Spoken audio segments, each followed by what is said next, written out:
You're not crazy. Food has never been this expensive. Guess how much this cost?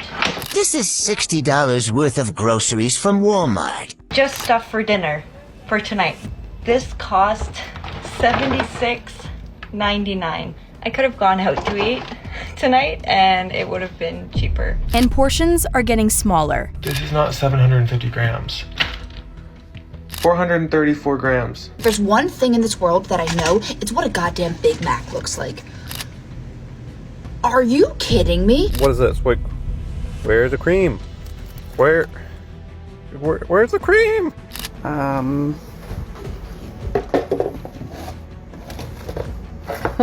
Yet costing more than ever. 34-year-old Hannah Schall says she can't cut back on formula for her 9-month-old, but the price... It used to be, $35. Now we're paying $50. So that's $15 in 9 months. That's crazy. On the other hand, companies are cutting corners in more ways than one. He complained that the last time he ate Quaker Dips granola bars, they didn't taste quite right, and discovered that the chocolate coating on the bars has been replaced with a chocolate coating. And giving solutions that are unfit for survival. And who's left to deal with the aftermath? Us. And new reports tell of people having trouble feeding their families. This is getting beyond ridiculous, and I almost cried today. $10 for a gallon of milk. What the With one incident so immoral, it's sending customers to the doctor's office. I'm calling you out, Tampax. You did this and you didn't tell anyone. Shame on you. Grocers and food companies are robbing you, hoping you don't notice. But there are ways you can fight back. In 2024, the American consumer has to pay about 25% more for groceries than what they paid back in January 2020. And even compared to last year, prices are on the rise. Specifically, the cost of non-carbonated juices and drinks is up 29%. Sugar is up 7.2%. And beefsteak is up almost 10.7%. And this slow and steady incline has reached the point that the average shopper can't help but take notice. It's happening gradually. The first year things were 5 to 10% more expensive. You don't notice it that much, but 5 years of that and we're like, why are groceries almost double the cost of what they were back in 2019? For years, we have all been told to blame inflation, but is there more to the story? Reports and surveys suggest that 3 in every 5 Americans are struggling with financial hardships because of rising prices. And among them, families with low incomes are taking the biggest hit. The prices of everything, of cars, of food, of housing, has gone up so much and income has not gone up a drop. The result is that millions of Americans can no longer afford groceries, a full tank of gas, or public transportation, let alone pay their bills or credit card debt on time. And with living costs only escalating, some shoppers have been left with one alternative: theft. A new report indicates that while shoplifting has always been a major problem, it is steadily on the rise due to food inflation. So, how are retailers and supermarket companies responding to this spike in theft? Well, you may have seen something like this yourself while out shopping. Big-name retail stores like Walmart and Target are putting everyday items, including deodorant, under lock and key to prevent them from being stolen. That's right. Instead of bringing the prices down, and to avoid hiring more staff, these companies, which earn tens of billions of dollars annually, have decided to put merchandise under lock and key. So after you get things that already unlock one of these counters, they take that you bought and they stick it in another little case, and you gotta walk around the store with it in another little case. What's up, Walmart? Get it together.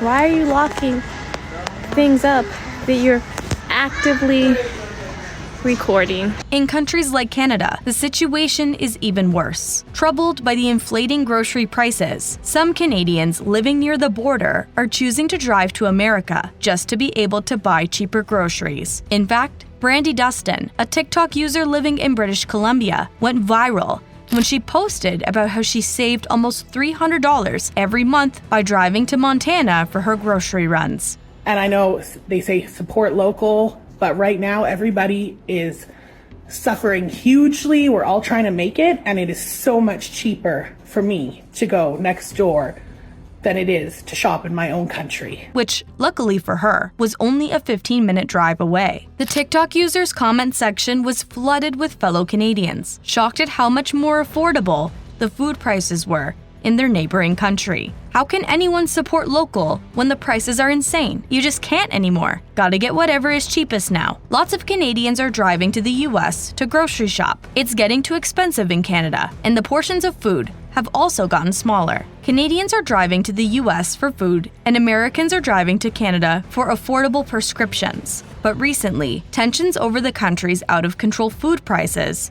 have reached new heights, and Canucks have taken matters into their own hands. See, in May, Canadians started a nationwide boycott of the country's biggest grocer, Loblaws, and with over half of Canadian citizens polled by Canada's National Observer in support of the boycott and over 18% actively taking part, it seemed the people were definitively fed up.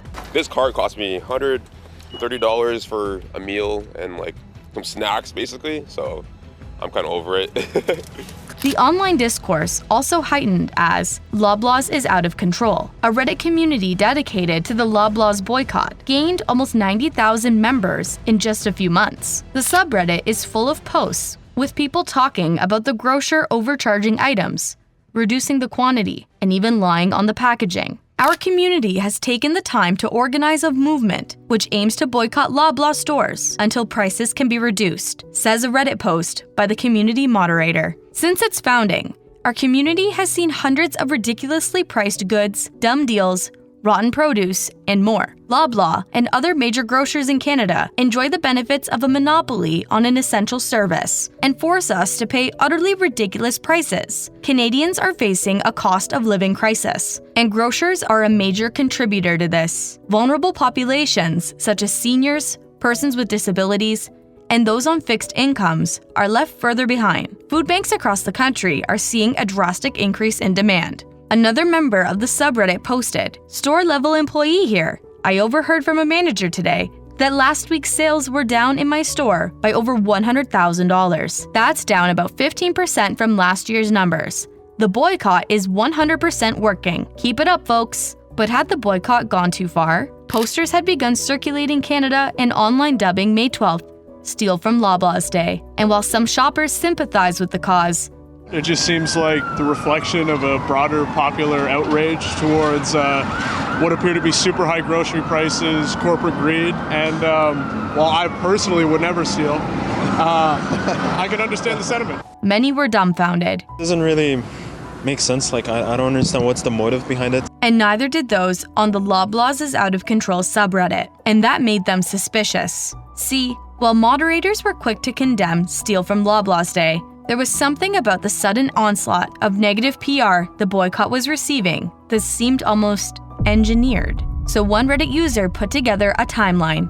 It turned out that the first recorded evidence of this campaign originated from a tweet of a poster from the Toronto newspaper, West End Phoenix, on April 18th. Just over 2 hours later, the subreddit's moderator was contacted by the Daily Hive for a quote. Shortly after this, fellow Canadian news outlets took hold of the story. The Reddit user pointed out that these articles all also use the same image of the poster that the West End Phoenix had, aside from Now Toronto, which pictured the poster on a different bulletin board. Still, the fact that only 2 posters had been photographed and the speed at which the media grabbed onto the story struck the Reddit user as odd. So was the poster itself a false flag? The user asked. Was it ever truly seen in the wild other than the 2 copies we have evidence of? But as these posters began popping up across Canada, something else caught the subreddit's attention. As one Reddit user put it, the odd thing about these posters is that they're so well made. Check out the printer ink. No one is using a home printer for that. Someone used an office printer. This means that somewhere there is an office with a timestamp that shows someone made dozens, if not hundreds of these posters. It would be very interesting to see where they were first printed. Another user pointed out the strangeness of the web-free campaign, commenting, "Flyers, with no internet presence? Yeah, I'd wager this wasn't done by anyone below the age of 40. It's giving, hello fellow kids, undercover cop vibes." However, after May came and went without Loblaws meeting the protesters' demands, The boycott has continued indefinitely as the Canadians with the access to do so learn to shop differently. We're also seeing like 50% more usage of co-ops in Ontario. Mom and pop shops are getting more business than they ever had before. You know, people are educating themselves and they're finding better ways and cheaper ways to shop. And many people say they're never going back. But of course, it's not just Canadians who are exasperated by the surging food prices. Sugar, flour, bread, those are basic food. Eggs, you can't buy eggs. Even lime, you could have got a 50p lime, now it's £1. Everything is going up. Clothes and things, they're not going up because you don't need clothes, but you need food. Wages doesn't go up. Kellogg's, one of the largest food manufacturers in America, has also been making headlines since people started boycotting the brand after their CEO suggested people eat cereal to fight rising food prices. We got to reach the consumer where they are. So we're advertising about cereal for dinner. If you think about the cost of cereal for a family versus what they might otherwise do, that's going to be much more affordable. This backfired, enraging consumers, with many calling the CEO out of touch and a hypocrite for making cereal more expensive. After the CEO's remarks, the public also began speculating that this was only a sly tactic to get people hooked on cereals before they inflate prices later on, something that Kellogg's has become infamous for doing over the years. And with the Kellogg's boycott creating more and more buzz on social media, Kellogg's decided to make their products even cheaper in an attempt to cover up the controversy. However, a TikToker named Trendy John revealed that this wasn't the case everywhere. So I've had a lot of people ask me to go to a lower income area in Orlando. So I'm at the Walmart on Colonial. And since a lot of people typically use food stamps to be able to buy their groceries, people wanted to see what the levels of Kellogg's product looked like in that area. The video, that gained over 3 million views within a few weeks, shocked viewers who hadn't known that Kellogg's kept their items at regular prices in lower income areas. As one user questioned, but it looks like the prices are not as discounted as I've seen in other stores. Now, why would that be? Another viewer had their suspicions. They do this at purpose at local, low-income community stores because they depend on stamps or assistance being used while forcing to pay full price, keeping the community poor. But groceries aren't the only food items escalating in price. Food away from home or restaurant menus are increasing at an even faster pace. See, the minimum wages for restaurant workers in California and some other states increasing from $16 to $20. It turns out money isn't coming out of the billionaire CEO's pockets, but customers.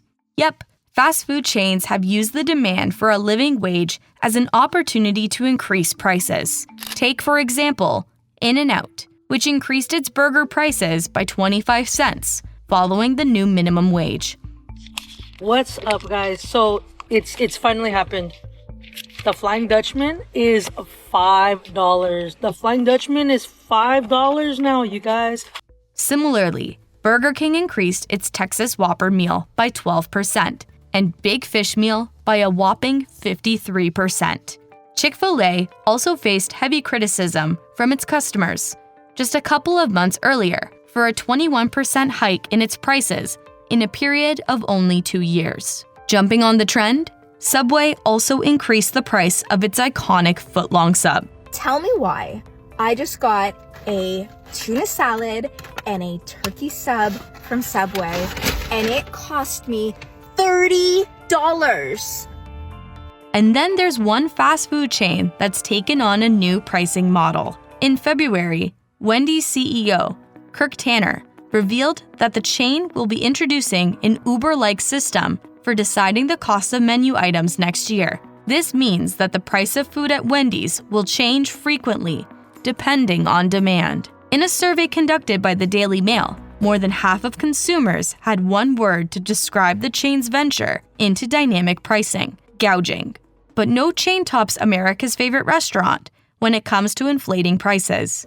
An executive for McDonald's, a brand that's synonymous with the word fast food itself, recently confessed that the average price of the chain's menu items has increased 40% since 2019. Can you tell me how much a double quarter pounder with cheese would be with a milkshake and fries? Damn, $16.25. Recently, YouTuber Chris Luckhart gained attention after he came across an abandoned McDonald's in Alaska, which closed in 1994. However, while the 90s nostalgia might have drawn viewers in, it was the vintage menu board that gave the upload its shock value. $2.45 for a Big Mac, $3.36 for a Happy Meal, $1.95 for an Egg McMuffin.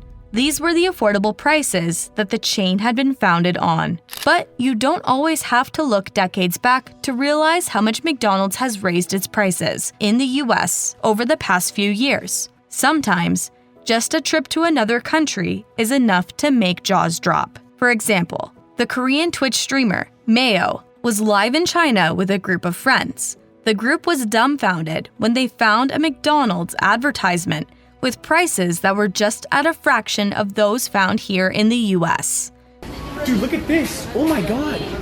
This is only $10. You get a bucket of chicken, 4 drinks, Dude, 4 burgers, looks so good. fries and pies. I want that pie. 3, 4, 5. Mom, give me the pie. That's crazy cheap. As you'd expect, the video went viral and sparked a debate about surging prices in America. One Reddit user commented, "American here, and I will say there were times I craved McDonald's with the new prices, and the new prices have made me change my mind. There's one good positive for inflation." While another user said, "Just got large fries yesterday in America, and it costs like $4.50. We get ripped off here, to be honest." Surging fast food costs are clearly affecting a large segment of the US population. Early in February, the CEO of McDonald's said that the restaurant giant is continuously seeing lower spending by lower-income customers who earned $45,000 or less annually. And while these food companies and grocers almost reflexively start talking about inflation statistics when faced with consumers' dwindling bank accounts, is it possible that this is just an excuse to boost profits? For instance, PepsiCo recorded revenue growth of about 12 to 13%, even when inflation was at a record high for 40 years. So were the company's price hikes an effort to keep up with inflation like they claimed? Or was this simply a scheme to improve revenue performance? When it came to corporations that did appear to be taking a financial hit in recent years, could they really be trusted? Many Americans have even started accusing institutions of not publishing the correct inflation reports. Take a look at this video by TikTok content creator, iBobbyShell. So when something becomes too expensive, we remove it from inflation and CPI reporting. The price of coffee is up 27%, so we remove it from the inflation calculation. No wonder inflation is 3 to 4%. Anytime anything that's a part of that number goes up like crazy, we remove it, we kill it, we just get rid of it. This is why you can't trust anyone. This is what I mean when I say economists, when they report on the economy, they are talking to other capitalists, all right? And you can remove the main driver of inflation, which is corporate greed, from the inflation report itself, and then go on your little media spin and be like, oh, economy's doing great, and see, inflation's going down. No, it's not. You just didn't report the whole truth. There's a word for this ignored economic factor: greedflation. Greedflation is when companies inflate the prices of their products to maximize their profit margins. And over the past few years, various manufacturers and grocers have been caught engaging in the Scroogian practice. In June 2023, Canada's largest bread supplier, Canada Bread Co., was charged with a $50 million fine after being found guilty of fixing bread prices in the country for over a decade. The company eventually confessed to unjustifiably increasing the price of its bread products over the years, only to keep up with other competitors. As for consumer compensation, back in 2018, Loblaw Companies Limited, another implicated firm, attempted to soothe over the scandal by mailing out $25 gift cards to consumers. In a similar case, Cal-Maine Foods, the biggest egg producer in the US, was charged with the crime of price fixing in November 2023. The years-long lawsuit revealed that they had been artificially reducing supply in the country to increase egg prices. Consumers were not compensated, but the lawsuit was supposed to lead to better market regulation and reduced prices. Then there was the March 2024 class action lawsuit where multiple major sugar producers in the US were accused of conspiring with each other to fix, raise, maintain, and stabilize sugar prices, which has been happening as early as January 1st, 2019, according to the Morelos court finding. And since the lawsuit is still in its early stages, there has been no consumer compensation. Apart from food manufacturers, grocers in the US are not innocent of overcharging customers either. In 2019, a Walmart shopper filed a class action lawsuit against the retail giant when he found out he was being charged more than the printed price tags for some of the weighted goods. He also claimed that the actual weight of certain goods was lower than what Walmart had listed on the packaging. TikTok user Melissa Simonson explains how Walmart got away with this. These photos were used in a recent lawsuit. So if you look closely, you can see this is normally $1.48 per pound, but it was on rollback for 98 cents. It measured in at 15 pounds, 0.38 ounces. But look here, on the receipt, it actually got charged 23 pounds instead of 15 pounds. Here's another example of pork that was weighing in at 1.98 pounds, price per pound $5.17, and total price $10.24. When it was charged up, it was charged for 2.19 pounds at $4.67, so it did the rollback price and came out to the same total, $10.24. In simpler terms, Walmart was promoting cheaper prices, but to maintain the price before the price drop, they started charging more for the weight. So, in the end, you would have been paying more for less product. Though Walmart was forced to pay a $45 million settlement to the plaintiffs when it comes to accepting the wrongdoings, the company still refuses to take any allegations as truthful. But greedflation isn't the only tactic food companies implement in the name of profit. Major corporations are gaslighting us, trying to make us believe that what we are seeing is not real, that shrinkflation is not a real thing, or what some people call it, a stealth price rise. Shrinkflation is very real. Yes, shrinkflation has also become one of the biggest contributors when it comes to making already pricey food even more expensive. Shrinkflation is when the manufacturers give you smaller amounts of the product for the same price, and in many cases, even an increased price, without clearly informing the customers about it. Take, for example, 100 grams less of your favorite cereal for 10 cents more, a Valentine's gift with a missing row of chocolate, or substantially less Pringles for the same price. You know, just 'cause. With shrinkage, you're not just paying more for your weekly grocery trips, you're paying for less. And everyone from small food vendors to multinational chains have found a way to profit off of this deceptive trend. Just a few days after Wendy's announced their dynamic Uber-like pricing model, one regular customer, who goes by the TikTok username, the Big Red Dog, posted a video talking about how the restaurant chain has drastically reduced the size of one popular product without changing the price. I noticed that my small iced coffee from Wendy's, suddenly child size. And I remember the first time it happened, I asked the kid, who was like a teenager, about it. And he was really weird about it and just would not admit to me that they changed the size. He was like, no, I don't know what you're talking about. That's the small.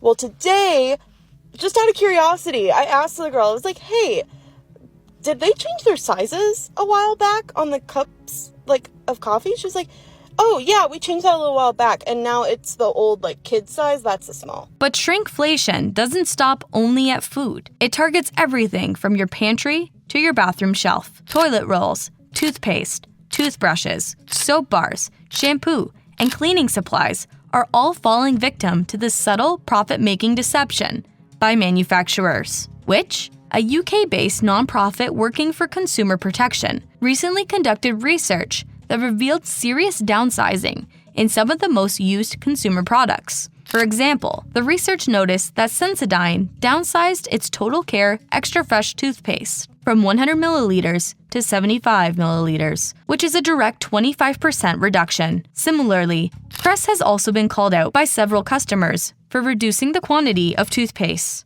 Alright people, shrinkflation is real. See this thing of toothpaste? 5.1 ounces. Crest. We bought a new tube of toothpaste, exactly the same size, 100%. 3.3. Same size container. Same brand. The research from which also found that since 2015, Andrex has been reducing the size of its standard 4-pack toilet roll, which has now decreased from 240 sheets to 221, an 8% reduction. Several other brands have also been caught shrinking the size of the sheets themselves. Another Andrex product that's been impacted by shrinkflation is Classic Clean Washlets, which used to have 40 wipes a pack. Now, that number is down to 36. But where this reduction becomes the most concerning is when it affects personal health products and medical devices. And, unfortunately for consumers, it appears that's already happening. Tampax has recently been making a lot of headlines after a number of users took social media platforms to accuse the company of shrinking their tampon sizes. It all began with a Reddit post by user ReadProtection5682. Are you effing kidding me, Tampax? This is just within this year. This revelation quickly led to backlash against the company as the change in tampon sizes made women think that there might be something wrong with their bodies. I felt like the supers were not lasting so long for me, but I thought I was bleeding worse and didn't make the connection. I do use a cup, but it's not comfortable for me for every period, so I rely on Tampax for those times. Enraging, a user commented under the post. That's some I can't believe they are shrinking tampons. I have adenomyosis, and I bleed heavily. The ultras already only last an hour. I hope they realize women will just opt to be on birth control continuously to halt the period, rather than bleeding out, because there isn't enough there to catch it all as before. This infuriates me. The issue caught mainstream attention when Melissa Simonson called the company out. I'm calling you out, Tampax. These sizes that you normalized so that we all as women know about which ones we use for about which period of time during our periods, these are not accurate anymore because you shrunk them. And women have actually sought doctor's appointments thinking something is wrong with their bodies because you did this and you didn't tell anyone. Shame on you. However, despite photo evidence, Tampax has denied shrinking the size of their products and has remained adamant that they're adhering to industry absorbency standards. But even if products aren't shrinking, that doesn't mean they've remained the same. Skimpflation. It's the practice of swapping out higher quality ingredients for cheaper ones. And unfortunately for consumers, the changes often fly under the radar. See, while shoppers can measure products for shrinkflation, there's often no giveaways when it comes to quality. And this means the profit-boosting tactic that doesn't just put a strain on consumers' wallets, but potentially their health. Grocery Manufacturers of America estimated that 10% of the commercially available food in the United States is adulterated. Popular spices like basil and chili powder from a range of different brands. Anything that's kind of colored orange, brown, and ground up can be passed off as turmeric. The FDA says seafood fraud can occur when a less expensive species of fish is substituted for a more expensive species. After all, it's kind of hard to know what fish you're buying, right? If you're an experienced chef or fishmonger, you can look at like a red snapper fillet and tell whether it's red snapper, but 99% of consumers can't. On TikTok, former McDonald's corporate chef Mike Harich revealed the multiple ways McDonald's could be cutting corners to make their quarter pounder hit a quarter pound, both at the expense of quality and size. If the fatty beef portions are cheaper than the lean portions, then they can actually make a fattier beef patty, still hitting the appropriate weights, but when you cook it, more of that fat is released, and you might have a smaller looking patty. And while it's not clear if this is one of those fattier beef patties, there have been several photos showing McDonald's beef patties on the leaner side. Got a Big Mac, right? I was like, damn, this thin. Look at this patty. Y'all, it's so thin. What? McDonald's! You can see through this motherfucker. Another example of skimpflation is Nestle's drumstick. A dispute sparked on social media after a TikTok clip by user OllieBubs09 went viral, amassing several million views. See, the user had carried out a DIY experiment by leaving an unpackaged drumstick out at room temperature for almost 24 hours. The results? Well, while there was some drip action, a substantial amount of the ice cream remained unmelted.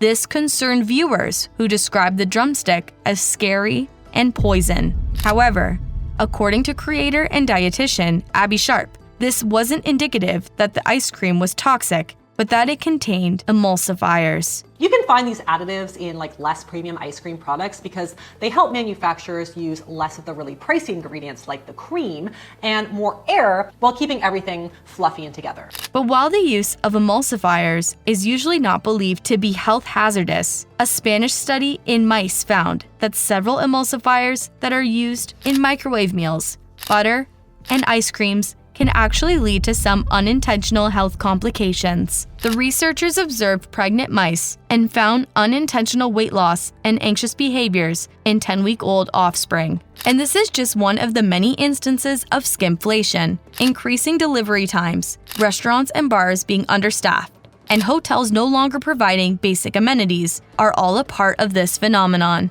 So, how can consumers fight back as corporations continue to profit at their expense? It's simple.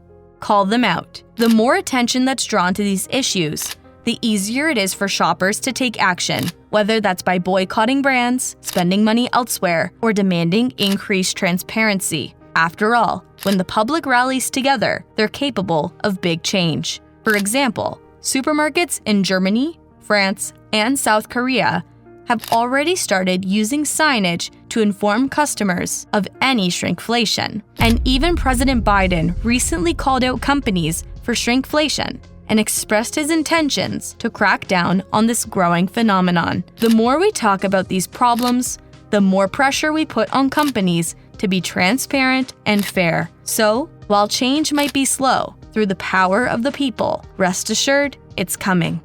If you have more topics you'd like us to dive into, leave a comment below and consider subscribing to stay updated. And while you're here, consider checking out our previous video on other grocery-related disasters.